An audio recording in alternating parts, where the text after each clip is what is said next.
ये पेपर है आपके वार्षिक परीक्षा सत्र 2023-24 का पेपर है और 9th क्लास साइंस का ये पेपर है। झुंझुनू जिले का ये पेपर है। तो पूरा पेपर इस वीडियो के अंदर आप देख सकते हैं और समय है वो आपको 3 घंटे 15 मिनट का दिया गया है और पूर्णांक है 100 नंबर का ये पूरा पेपर है। आप देख सकते हैं, पूरे पेपर को देख सकते हैं और कक्षा 9th विज्ञान का पेपर है और इसमें सबसे पहले आपको निर्देश दिया है कि सभी प्रश्न करने अनिवार्य हैं और सभी प्रश्नों के जो अंक है उनके सामने अंकित है। तो सबसे पहले पेपर में आप देख सकते हैं, सबसे पहले पेपर में आपको सेक्शन ए दिया गया है जिसमें मल्टीपल चॉइस क्वेश्चंस आपको दिए गए हैं, वस्तुनिष्ठ प्रश्न दिए गए हैं। जिसमें पहला क्वेश्चन आपको दिया गया है कि ध्वनि का एसआई मात्रक है, यानी the SI unit of sound is. तो इसमें ध्वनि का जो मात्रक है वो बताना है। तो इसमें स ऑप्शन आपका सही हो जाएगा। और दूसरा क्वेश्चन दे रखा है आपको कि सोडियम तत्व का जो परमाणु द्रव्यमान है वो आपको बताना है। तो इसमें ब ऑप्शन आपका सही हो जाएगा। और तीसरा प्रश्न है आपके कि डाई के रंगों को पृथक करने में कौन सी विधि का प्रयोग करते हैं। तो इसमें द ऑप्शन आपका सही हो जाएगा, क्रोमेटोग्राफी। और 4 नंबर क्वेश्चन दे रखा है आपके कि वस्तु के द्रव्यमान और वेग का गुणनफल कहलाता है। तो इसमें स ऑप्शन आपका सही हो जाएगा। और उसके बाद में 5वां प्रश्न है आपके, 5वें प्रश्न में दे रखा है कि न्यूट्रॉन की खोज करता है। तो इसमें चैडविक हो जाएगा, आपके जेम्स चैडविक, यानी ब ऑप्शन आपका सही है। और 6ठा प्रश्न है कोशिका का बिजली ग्रह है। तो इसमें लाइसोसोम होगा, आपके स ऑप्शन सही होगा। और उसके बाद में नेक्स्ट क्वेश्चन दे रखा है आपको रिक्त स्थानों की पूर्ति कीजिए। तो इसमें पहला प्रश्न है कि गेहूं चना फसल है, तो इसमें हो जाएगा आपके रब्बी। और दूसरा है कि बर्फ का गलनांक है, तो बर्फ का गलनांक आपको बताना है।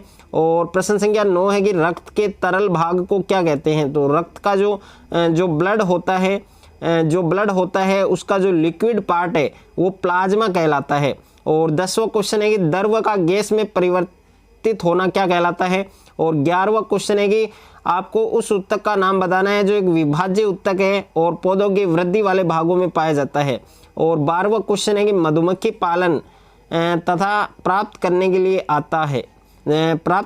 जाता है। तो ये आपको बताना है। उसके बाद में सेक्शन बी दे रखा है जिसमें आपको सत्य और असत्य कथन का चयन करना है। जिसमें 13वां क्वेश्चन है कि फास्फोरस एक धातु है। और क्वेश्चन नंबर 14 है कार्बनिक खेती में रासायनिक उर्वरकों का उपयोग नहीं होता। और 15वां क्वेश्चन दे रखा है जाइलम और फ्लोएम 7 उत्तक भी कहलाते हैं। और 16वां क्वेश्चन दे रखा है कि आवगाद्रो स्थिरांक का मान 6.022 गुणा 10 की पावर 24 होता है। और दूसरा क्वेश्चन दे रखा है जीवन की मूलभूत संरचनात्मक इकाई कोशिका है। और तीसरा है शक्ति का एसआई मात्रक वाट है। उसके बाद में 17वां क्वेश्चन दे रखा है कि तंत्रिका तंत्र है उसकी इकाई का नाम आपको लिखना है, यानी right the name of the unit of nervous system. और 18वां क्वेश्चन दे रखा है निम्नलिखित में से तत्व यौगिक और मिश्रण आपको छांटना है कि कौन सा तत्व होगा, कौन सा मिश्रण होगा, कौन सा यौगिक होगा। जिसमें सोडियम है आपके, सिल्वर है, कैल्शियम कार्बोनेट है और आगे दे रखा है आपको मिट्टी और टिन और पानी। उसके बाद में 19 वाला क्वेश्चन दे रखा है रासायनिक परिवर्तन के 3 उदाहरण दीजिए। और क्वेश्चन नंबर 20 है निम्नलिखित के रासायनिक सूत्र लिखिए। जिसमें मैग्नीशियम क्लोराइड दे रखा है MgCl2 हो जाएगा, कैल्शियम ऑक्साइड हो जाएगा CaO और कॉपर नाइट्रेट होगा CuNO3। उसके बाद में लघुत्रात्मक प्रश्न दे रखा है सेक्शन सी दे रखा है जिसमें क्वेश्चन नंबर 21 है कि कार्बन व क्लोरीन तत्वों की परमाणुविक संरचना के चित्र बनाइए। और क्वेश्चन नंबर 22 है लाइसोसोम को आत्मघाती तेल क्यों कहते हैं। क्वेश्चन नंबर 23 है फ्लोएम के संगठक कौन कौन से हैं। और क्वेश्चन नंबर 24 है संतुलित और असंतुलित बल क्या है। और क्वेश्चन नंबर 25 है आपके टिंडल प्रभाव क्या है समझाइए। और प्रश्न संख्या 26 है प्राध्वनि के अनुप्रयोग लिखिए। उसके बाद में क्वेश्चन नंबर 27 है गुरुत्वाकर्षण का सार्वत्रिक नियम क्या है, इसका महत्व आपको बताना है। उसके बाद में खंड द है आपके सेक्शन डी जिसमें निम्नात्मक प्रश्न दे रखे हैं और प्रत्येक प्रश्न आपके 6 नंबर के हैं। तो 28 वाला क्वेश्चन देख सकते हैं आप कि कंपेयर प्लांट सेल और एनिमल सेल, यानी पादप कोशिका और जंतु कोशिका में तुलना आपको करनी है। और इसके अथवा में प्रश्न दे रखा है प्रोकैरियोटिक कोशिका और यूकैरियोटिक कोशिकाओं में से किस प्रकार भिन्न होती है, इसमें भी आपको अंतर स्पष्ट करना है। और क्वेश्चन नंबर 29 है न्यूरॉन की संरचना का चित्र सहित वर्णन कीजिए। अथवा में प्रश्न है स्थायी उत्तक क्या है, तालिका बनाकर आपको समझाना है।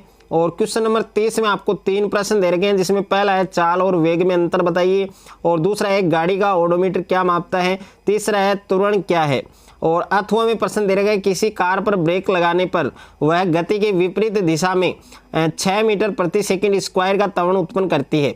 यदि कार ब्रेक लगाए जाने के बाद रुकने में 2 सेकंड का समय लेती है तो उतने समय में तय की गई दूरी की गणना आपको करनी है। और क्वेश्चन नंबर 31 है, जिसमें संक्षिप्त टिप्पणी करनी है आपको।